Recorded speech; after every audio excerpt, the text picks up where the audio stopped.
بسم اللہ الرحمن الرحیم۔ الہی عظم البلاء و بارح الخفاء وانکشف الغطاء وانقطع الرجاء وضاقت الارض ومنعت السماء وانت مستعان وعلیک مشتکا وعلیک مؤول فی الشدۃ والرخاء۔ اللہم صلی علی محمد وآل محمد اولي الامر الذین فرضت علینا طاعتهم وارفعنا بذلک منزلتهم ففرجنا بحقهم فارجن عاجلا قریبا کلمح البصر وهو اقرب یا محمد یا علی یا محمد اکفیانی فانکما کافیان وانصرانی فانکما ناصران یا مولانا یا صاحب الزمان الغوث الغوث الغوث ادرکنی ادرکنی ادرکنی الساعة الساعة الساعة الاجل الاجل الاجل برحمتک یا ارحم الراحمین۔ اللہم صلی علی محمد وآل محمد وعجل فرجہم۔ السلام علیکم کنیزان زہرا و منتظرین امام زمان۔ تربیت اولاد پہ کچھ ویڈیوز میں نے بنائی تھیں کہ والدین کو اپنی اولاد کی تربیت کس طرح کرنی چاہیے، اور چہارد معصومین اور ائمہ طاہرین کے اقوال و احادیث شیئر کیے تھے آپ کے ساتھ۔ اب ایک واقعہ آپ کے ساتھ شیئر کرنا چاہوں گی کہ اولاد کے لیے کتنا اہم اور کتنا ضروری ہے کہ ان کے والدین ان سے راضی ہوں، وہ اپنے والدین کی عزت و احترام کرے، ان کا خیال رکھیں، کیونکہ قرآن پاک میں بارہا آیات میں ارشاد باری تعالیٰ ہوتا ہے کہ اپنے والدین کے ساتھ احسان کرو، اگر وہ بڑھاپے کو پہنچ جائیں تو ان کے سامنے ان کی خدمت کرو اور ان کے سامنے اف تک نہ کرو۔ ان کا ہم سے راضی ہونا کتنا ضروری ہے کہ ہمارے والدین ہمارے طرز عمل سے، ہمارے سلوک سے کتنے خوش ہیں، کہ قبر میں والدین کی رضاعت کتنی ضروری ہے اور اس کا کیا اثر ہوتا ہے۔ آیت اللہ سید جمال الدین گل پائیگانی بہت بڑے عارف تھے۔ آپ فرماتے ہیں کہ اصفہان کے تخت فولاد قبرستان میں، کہ جو وادی السلام ثانی کے نام سے مشہور ہے، اس قبرستان کے عجیب حالات اور داستانیں ہیں، کیونکہ عظیم الشان عرفا اور بزرگ ہستیاں وہاں دفن ہیں۔ ایک دفعہ وہاں ایک جوان کا جنازہ لایا گیا۔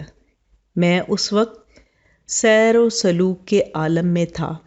لوگ مجھ سے کہنے لگے، جناب آپ اس میت کی تلقین پڑھ دیجئے، مہربانی ہوگی۔ وہ فرماتے ہیں کہ وہ جوان ظاہراً مذہبی تھا اور بہت زیادہ مومنین اور متقین افراد اس کے جنازہ میں شریک تھے۔ جب میں تلقین پڑھ رہا تھا تو متوجہ ہوا، جب میں نے کہا افہمت تو اس نے کہا لا۔ مجھے تعجب ہوا۔ پھر میں نے دیکھا کہ شیطان کے 2-3 بچے قبر کے اندر اس کی میت کے ارد گرد گھوم رہے ہیں اور ناچ رہے ہیں۔ میں نے اطراف کے لوگوں سے پوچھا یہ آدمی کیسا تھا؟ انہوں نے کہا کہ مومن ہے۔ میں نے پھر سوال کیا کہ اس کے والدین بھی ہیں؟ سب نے کہا ہاں ہیں۔ میں نے دیکھا اس کی ماں سر و سینہ پیٹ رہی ہے اور باپ بھی گریہ کر رہا ہے۔ میں اس کے باپ کو ایک طرف لے گیا اور کہا یہ قصہ کیا ہے؟ باپ نے جواب دیا، میں اپنے بیٹے کی ایک بات سے ناراض ہوں۔ میں نے کہا کون سی بات ہے، مجھے بتائیے۔ تو اس نے کہنا شروع کیا کہ چونکہ میرا بیٹا ظالم طاغوت حکومت کے زمانے میں اور مسجد میں نماز جماعت پڑھاتا تھا، منبر پر بھی جاتا تھا اور صاحب مطالعہ تھا، تو اس وجہ سے وہ مغرور ہو گیا تھا، اور جب میں اس سے کوئی بات کہتا تھا تو وہ مجھ سے کہتا تھا تم تو جاہل ہو۔ میں نے اپنے بیٹے کی زبان سے یہ بات کئی بار سنی۔ میں بہت رنجیدہ ہوا اور تکلیف کی شدت سے میرا دل ٹوٹ گیا۔ وہ عالم فرماتے ہیں میں نے اس شخص سے کہا آپ اس کو معاف کر دیں اور اس سے راضی ہو جائیں۔ اس نے کہا راضی ہوں۔ میں نے کہا نہیں، ایسے نہیں، اپنی زبان سے دہرائیں کہ اپنے بیٹے سے راضی ہیں۔ کیا آپ کو معلوم ہے کہ زبان سے دہرانا ایک عجیب تاثیر رکھتا ہے، اس لیے زبان سے دہرانا چاہیے۔ والدین بھی توجہ کریں اور اپنے بچوں سے کہیں کہ ہم تم سے راضی ہیں، خدا اس طرح چاہتا ہے۔ جب اس جوان کی قبر کو بند کرنا چاہا تو جناب نے فرمایا ابھی بند نہ کریں، اور دوبارہ آغا ننگے پیر قبر میں اترے اور تلقین پڑھی۔ وہ فرماتے ہیں کہ اس دفعہ جب میں نے کہا کہ سن اور سمجھ تو میں نے دیکھا کہ اس کے لب مسکرائے، اور پھر ان کو وہاں شیطان کے بچے بھی نظر نہیں آئے۔ قبر کو بند کر دیا گیا، اور ابھی میں قبر کے اندر کا منظر دیکھ رہا تھا، میں نے دیکھا کہ اسد اللہ غالب علی ابن ابی طالب کی تشریف آوری ہوئی، اللہم صلی علی محمد وآل محمد وعجل فرجہم، اور آپ نے فرمایا اللہ کے فرشتوں، اب یہاں کے بعد سے یہ میرے ساتھ ہے۔ وہ تو ایک اچھا اور دیندار نمازی نوجوان تھا۔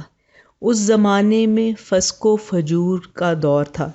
اس نے گناہ نہیں کیا، لیکن اپنے صرف ایک جملے میں کہ تم تو جاہل ہو، اپنے باپ کے سامنے اعلان کر کے کہ میں افضل و برتر ہوں، باپ کے دل کو توڑا، اور پھر سب ختم ہو گیا۔ اس کی پرہیزگاری، اس کی دینداری سب کا۔ اس مسئلے کو مذاق نہ سمجھیں، واللہ یہ مسئلہ بہت حساس اور اہم ہے۔ تو کنیزان زہرا و منتظرین امام زمان، آپ کے ساتھ یہ واقعہ آیت اللہ گل پائگانی کا شیئر کرنے کا مقصد تھا کہ بحیثیت اولاد، بحیثیت بیٹا اور بیٹی ہونے کے ہمارے کیا فرائض ہیں، اپنے والدین کی طرف کون سے حقوق ہیں جو ہم نے ادا کرنے ہیں، کیونکہ ہم ہمیشہ چاہتے ہیں کہ یہ ہمارا حق ہے، ہمیں یہ چاہیے، ہمیں وہ چاہیے، لیکن والدین کی طرف ہمارے بہت سے فرائض ہیں۔ ہمارا فرض ہے ہم والدین کی عزت کریں، ان کا خیال رکھیں کہ والدین کا ہم سے راضی ہونا کتنا اہم ہے۔ جب ہم زندہ ہوں ہمیں تب بھی ان کی دعائیں چاہیے، اور جب ہم دنیا سے چلے جائیں تب بھی ہمیں ان کی رضا چاہیے۔ اور یہ ارشاد خداوندی بھی ہے بارہا بارہا قرآن پاک کی آیات میں، احادیث میں، ائمہ طاہرین کے اقوال میں بھی، کہ والدین کے ساتھ حسن سلوک کیا جائے۔